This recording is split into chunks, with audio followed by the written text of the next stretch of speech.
If you have a Bible and you like to follow along, please turn in it to John, the 15th chapter. This is where we will spend our time. There are a lot of passages in the Bible that we read, and we've read them many, many times. This may be one of those for you, I don't know that. But a lot of times we read these passages and we don't really understand them fully. Or we read them and we see something there that draws our attention and we read it in an unbalanced way. This is one of those, because there are things in this passage that, if misread, can easily lead us into thinking things about our life with God that aren't correct.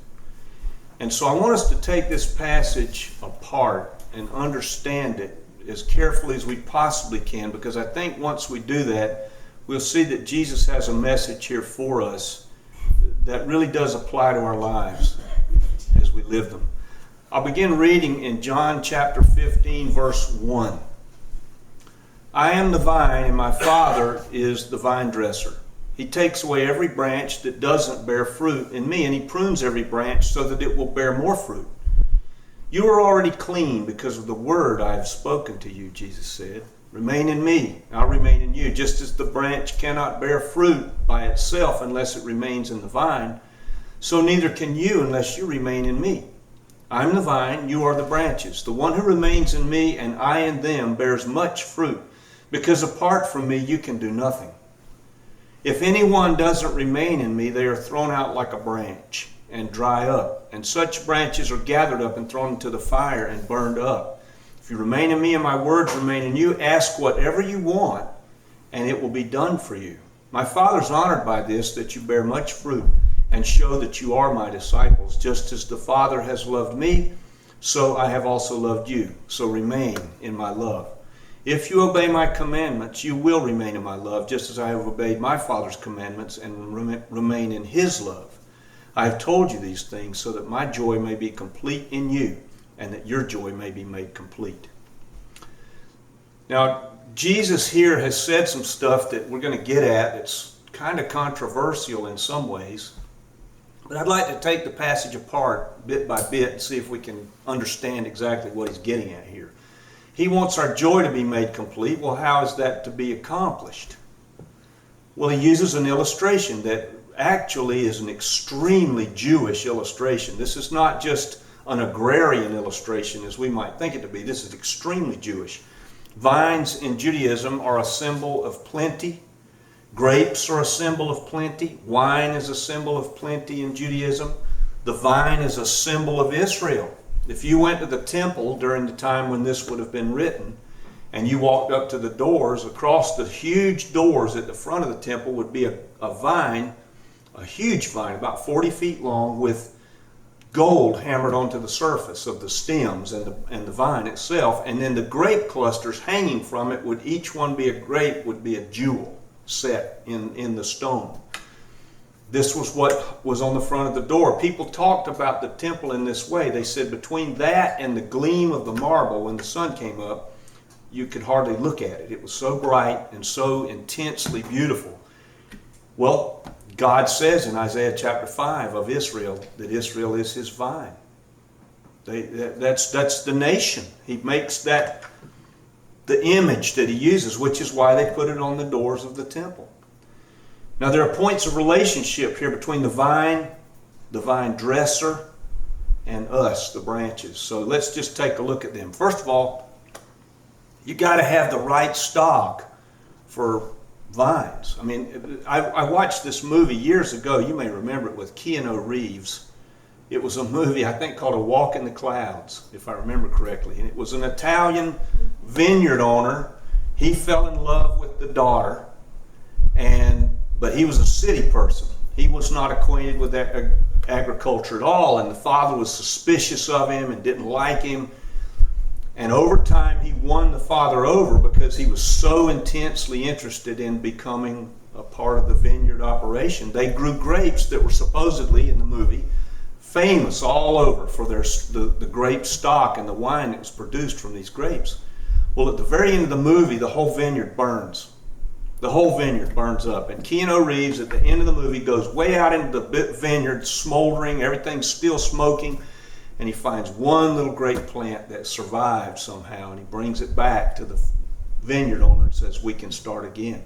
That would be the stock. Whatever that grape was, they had stock to start again. So we've got stock that we are, as branches, are invested in, and that's Jesus himself. That's pretty good stock. I'd say we'll be okay with that.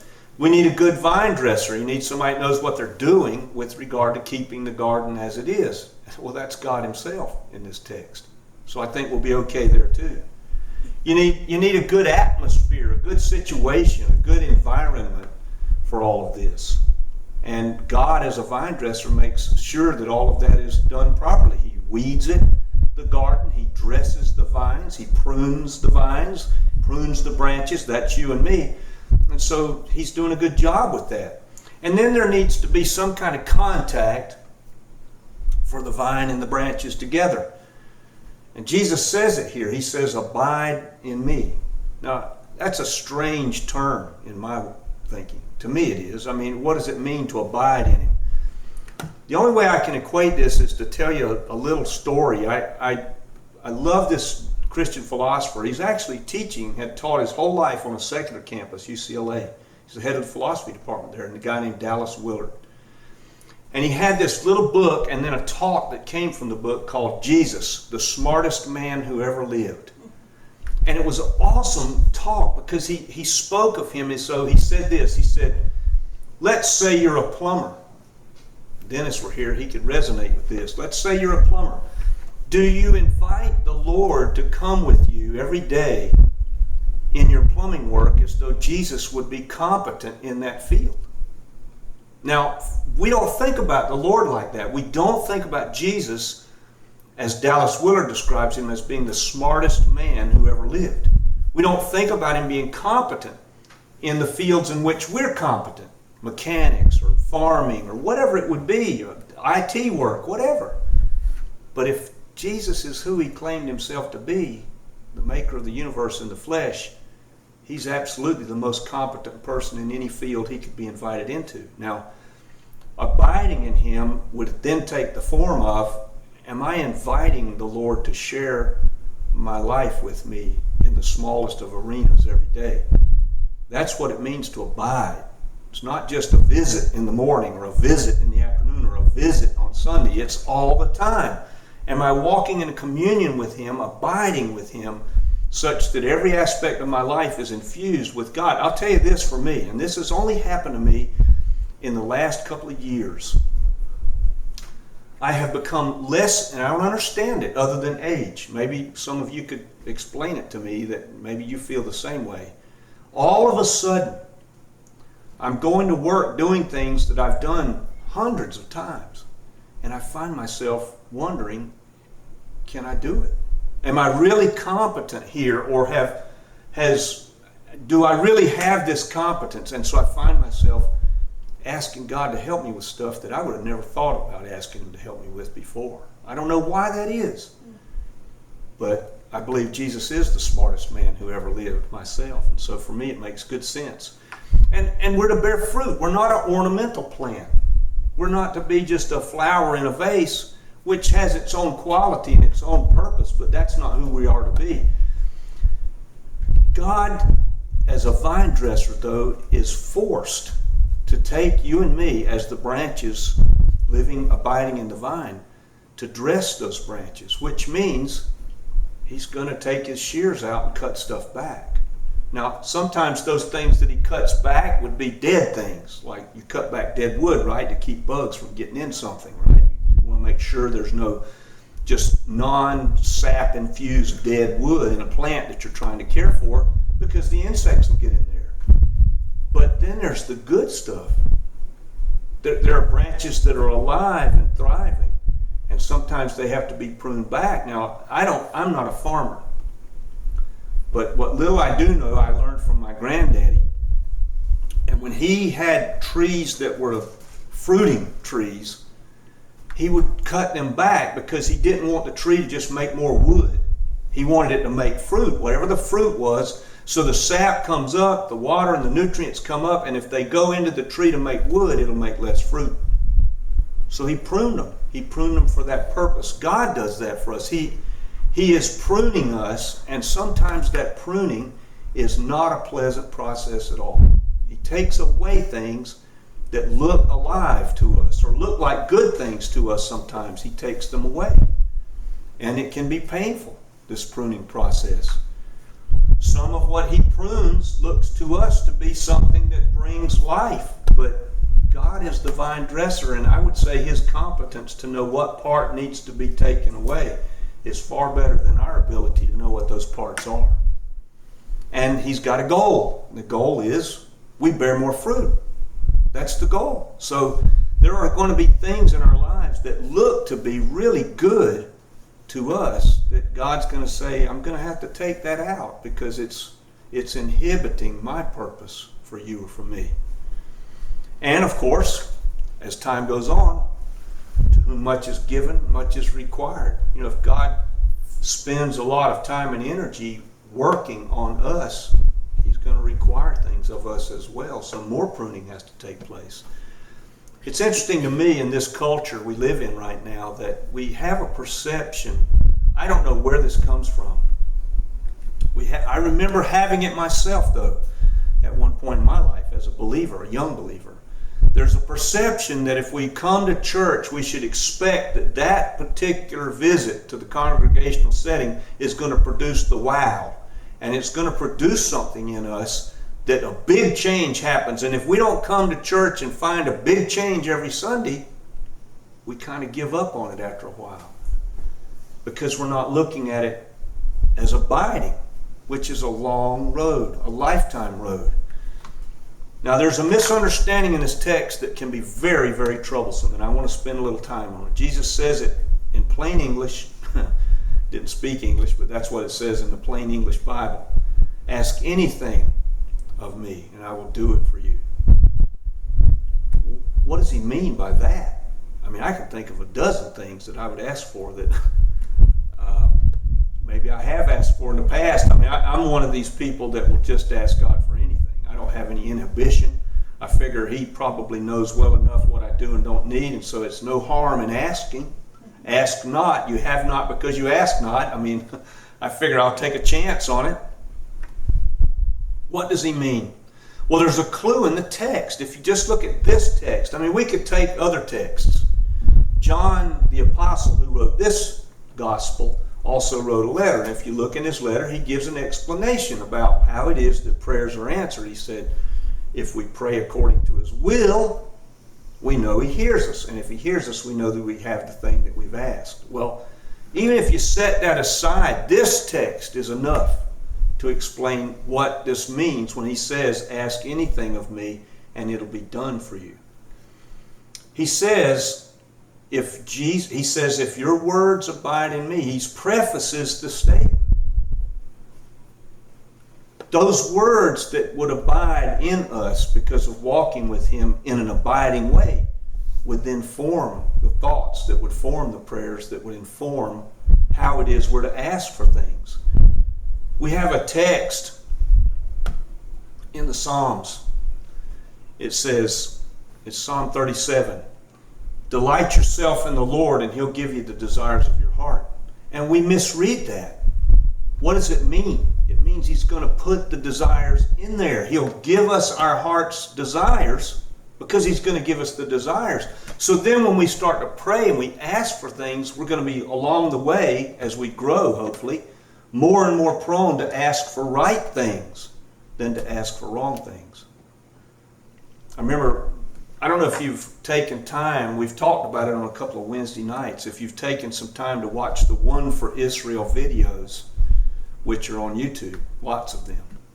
Great videos. Usually they're videos regarding the Jews who have become Christians. But there's one where it's a Muslim man, and there's several Muslim converts. And this one Muslim man was a radical Muslim. And he came from a radicalized family. And he went to a school, and there was a Christian at the school. The Christian's name was Zechariah, a little boy. And he said when we got to be, we picked on him all the time as Muslims because he was the only Christian we knew. So he got picked on. Then it came a point at which they felt they'd gotten to an age, 14, 15 years old, where they felt like now as Muslims we need to do something for Allah. And they thought, we know what we'll do, we'll kill him. So they went ahead of him on his way home from school one day. He's telling this whole story, sitting in that chair as all of them do on this One for Israel series of videos. And he said, we climbed a tree knowing that he would pass under the tree. When he passed under the tree, we bailed out of the tree and we beat him. He said we beat him so badly that he quit breathing. And so we thought we'd killed him. And we all went home. And we came by the next day and the body was gone, so we just figured we killed him. Well, this Muslim man went on through his life, and then when he got to be in his 20s, he started having dreams about Jesus. That's how a lot of Muslims get converted, dreams. God sends dreams. He started having dreams and he became a believer, a follower of Jesus. He went on and went to seminary, became a pastor. This Muslim man who had beaten this Christian, he thought, to death. He went to a pastor's conference. Hundreds of pastors, this was in Africa. Hundreds of pastors were there. And one of the speakers got up and introduced himself and did his talk. And after the talk, this Muslim pastor wanted to meet him. So he went up, shook his hand, and met him. And he said the pastor that did the speaking looked at this Muslim convert and said, you don't remember me, do you? And the Muslim man said, no, I've never seen you in my life. And the man who was doing the speaking said, I'm Zechariah. Do you remember me now? And he did. He said all the memories flooded back in, and he was so ashamed, he said, for what they'd done. So they decided they'd have their meal together. You know, at conferences, I don't know how many of them you've been to, but there's always a meal. And so they sat down at the meal at the table together, and the man Zechariah opened his Bible, and right there at the first page was this Muslim man's name. He said, the night you beat me, you and your friends, and there were all the friends, I've been praying for you since that day. Oh, wow. You see, God had given him the right things to pray. And God had answered that prayer. The answer was sitting right across from him with this Muslim man who'd been converted. Delight yourself in the Lord. He'll give you the desires of your heart. He'll give your heart the desires that it ought to have. I thought, wow. So there's a predicate here. Jesus says, if my words abide in you, ask God for anything. But that predicate is, there's something living in us that's going to tell us what it is we need to be asking for. What do people really want in life? Really? You know, it's interesting, isn't it? We think about material things, we think about things, place and station in life. We think about that, we think that's what we really want, but that's not what we really want. I can tell you. What we really want is to have security in life. We want to just live here, be secure, to not worry about finances, to not worry about health, to not worry about our family's health, to not worry about anything, a meteor falling on our house or whatever, or like that rocket that just came down, China had launched, the pieces of it came down all over the Maldives here this past weekend. We don't want to worry about that. We just want to live a peaceful, secure life. And God is so gracious, He gives us all kinds of stuff to do that takes our mind off the fact that deep down we know we're not ever secure. We're really not. I mean, I think about Tristan, 21 years old, healthy, fishing, hunting, had a job, working, spending time down here with his grandfather, Gary Mobley, enjoying life. I remember many a time Ed and I would go over there and we'd see over there at the pack house up here, and all of a sudden here comes Tristan barreling up on that four-wheeler, just as happy as anybody could have been. Pretty little girlfriend. I mean, just had everything going. They were involved in a church. And then you know what happened. A brain tumor shows up and Tristan's gone. So we're not secure, but that's what we want. Even though God gives us all kinds of diversions to take our mind off the fact that we know deep down we're not really secure.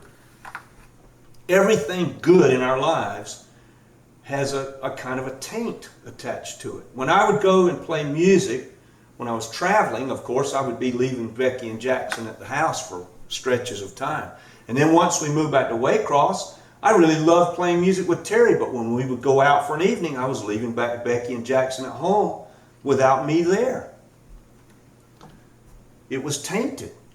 C.S. Lewis says this so well. He says, we want to be safe and secure, but in this life we never, ever, ever are safe.